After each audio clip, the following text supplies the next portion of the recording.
ছোট্ট একটা কথা বলি যে আপনি যখন কারো উপর রাগ করেন, জেনারেল কথা কিন্তু আমি ওই গিরা যেটা বললাম সেই প্রসঙ্গটা বলতেছি না, বা জাস্টিফাইড রাগ যেটা, যেখানে আপনি দেখতেছেন যে ল্যাম্পপোস্টের নিচে একটা মেয়ে দাঁড়ায় সিগারেট খাইতেছে, তখন আপনার ভিতর যে এটা কিন্তু জাস্টিফাইড, এটা কথা বলতেছি না। আমি জেনারেল রাগের কথা বলতেছি। ডেইলি লাইফে আমরা যেটা করি, একজন রিক্শাওয়ালার উপর আমরা রাগ করি, একজন আ সবজিওয়ালার উপর আমরা রাগ করি, বা ফুটপাতে যে হাঁটতে গিয়ে আমার সাথে ৩ বার এরম করল। হয় না এরকম? ৩ বার আপনি এরকম ৩ বার এদিকে গেছে। আপনি একটা গালি দিয়ে বসলেন তারে যে, "বেটা একটা কই থেকে আসছে? গা খ্যাত বা গ্যারেম্মো।" খুব কমন জিনিস এটা। তারপরে করলেন। এই প্রত্যেকটা রাগের পিছনে কিন্তু আপনার একটা মাইন্ডসেট এর কথা বলছেন হাফেজ ইবনুল কাইয়্যিম, যেটা যেটা আমাদের চেক করা উচিত। সেটা হচ্ছে আপনি অপর পক্ষকে অলওয়েজ আপনার চেয়ে ইনফেরিয়র মনে করেন। খেয়াল করছেন কখনো জিনিসটা? খেয়াল করেন নাই। অনেকেই আমরা খেয়াল করিনি। আপনি যখন রিক্শাওয়ালাকে ছোট লোকের বাচ্চা বলতেছেন, তখন কিন্তু আপনি তাকে আপনার চেয়ে ইনফেরিয়র মনে করতেছেন। সেও আল্লাহর চোখে একটা মানুষ, সেও একটা মুসলিম এবং সেও মানবতার একটা ইউনিট। এই কথাটা কিন্তু আপনি খেয়াল করতেছেন না। আপনি ভাবতেছেন আপনার সম্মান মর্যাদা এক পর্যায়ের আর তারটা হইলো আরেক পর্যায়ে। তাকে আপনি ছোট লোকের বাচ্চা গাল দিতে পারেন। কিন্তু সে যদি কোর্স সেটেল করার জন্য সাথে, সাথে আপনারে বলল ছোট লোকের বাচ্চা, আপনি এটা নিতেই পারবেন না। আপনি মানে এটা ওইখান থেকে আপনি নড়তেই পারবেন না। এটার স্কোর সেটেল না করে। ঠিক না ব্যাপারটা? আপনি তাকে কিন্তু ইকুয়াল মনে করেন না কখনো। এইটা কিন্তু প্রত্যেকটা জায়গায় অলমোস্ট প্রযোজ্য। আপনার রাগের পেছনে আপনার মাইন্ডসেটটা কি? যে আপনি তার চেয়ে সুপিরিয়র। সে আপনার চেয়ে ইনফিরিয়র। এটা খেয়াল কইরেন। এবং খেয়াল করলে আপনি নিজেকে সংযত করতে পারবেন। যখন আপনি মনে করবেন যে আজকে যদি মসজিদে নামাজের কাতারে দাঁড়াইতাম, তাহলে এই রিক্শাওয়ালা আমার কাঁধে কাঁধ মিলায়ে দাঁড়াতে পারত। হয়তোবা আমার সামনে দাঁড়াইতো।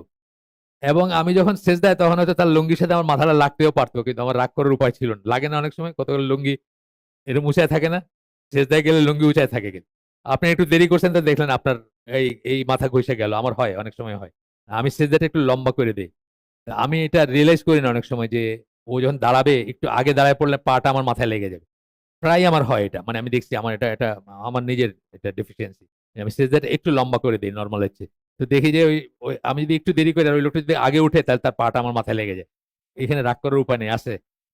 রাগ তো আসতে পারবে না। কারণ এই জায়গায় সে কি আল্লাহর সামনে সমান না সে? আমি যদি খলিফা হইতাম আর সে যদি প্রজা হইতো সাধারণের একজন, তারপরেও কিন্তু রাগ করার উপায় ছিল না। কারণ এখানে সব সমান। তো এই জিনিসটা আমাদের চিন্তা করার ব্যাপার আছে। তাইলে দেখবেন অনেক রাগই আপনার করতে পারবেন না। যে আমি একটা মানুষকে যাকে আল্লাহ আমার সমান করে বানাইছেন, at least in some respects, হয়তো তার ধন সম্পদ আমার সমান নাই। কিন্তু মানবতার ইউনিট হিসাবে বা একজন আল্লাহর বান্দা হিসাবে, অথবা এই কাজটা করলে এই সওয়াব হবে, এখানে আমি আর সে ইকুয়াল কিন্তু।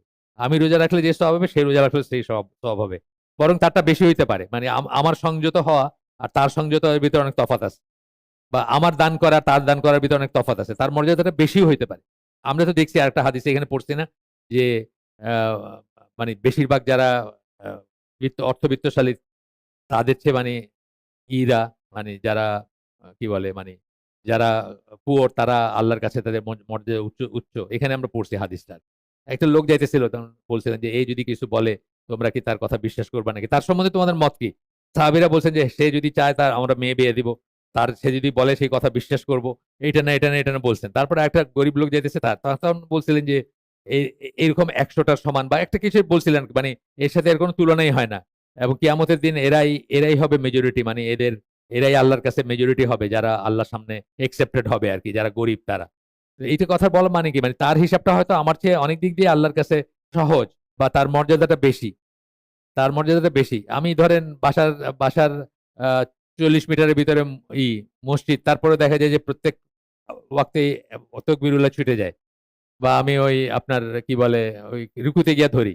আরেকজন রিক্শাওয়ালা তার বাসা হয়তো ৫ মাইল দূরে। কিন্তু সে ওইখানে রিক্সাটা বাইন্ধা রাইখা কাপড়টা চেঞ্জ করে আইসা তকবিরুল্লাহতে নামাজ ধরতেছে। মর্যাদাটা ডিফারেন্ট না? ডিফারেন্ট তো আছে। সেটা আরকি।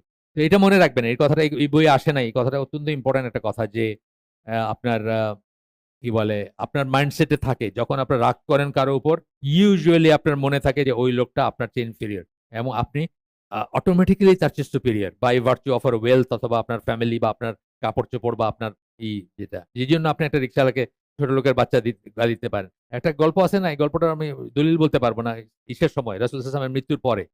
কোন একজন সম্মানিত উনি ইসলাম ছেড়ে চলে গেছেন। কোন একজন সম্মানিত মানুষকে কোন একজন অর্ডিনারি মানুষ বোধহয় একটা থাপ্পড় মারছেন বা কিছু করছেন। তো উনি এসে কাজীর কাছে বিচার দিছেন যে আমারেও একটা থাপ্পড় মারছে। তো কাজী বলছেন, "আপনি মারেন ওকে একটা থাপ্পড়।" তো উনি বলছেন, "এটা কি সমান হইল?" আমারও একটা থাপ্পড় মারছে, আর ওরে আমি একটা থাপ্পড়ই মারবো, যে হ্যাঁ আর কি, বিচার তো এটাই, আপনাকে একটা থাপ্পড় মারছে, আপনি একটা থাপ্পড় মারতে পারেন, আপনি মারেন। তো বলছে এই এই ধর্মেই সে থাকবে না, বলে সে ইসলাম থেকে বাইর হয়ে গেছে। যেখানে তার মর্যাদা, তার ফুটানি, তার যা কিছু ছিল, সে তার একটা কিছু ছিল সে আর কি, সেটার কোনো দেওয়া হইলো না। একটা চড়ের বদলে একটা চড়, এটা তার কাছে পছন্দ হয়নি, এটা নিতে পারে নাই সে। কিন্তু ইসলামের জাস্টিসটা অনেক ক্ষেত্রে এইরকমই ছিল বা এরকমই হবে, সেটা যেন আমরা মনে রাখি আর কি।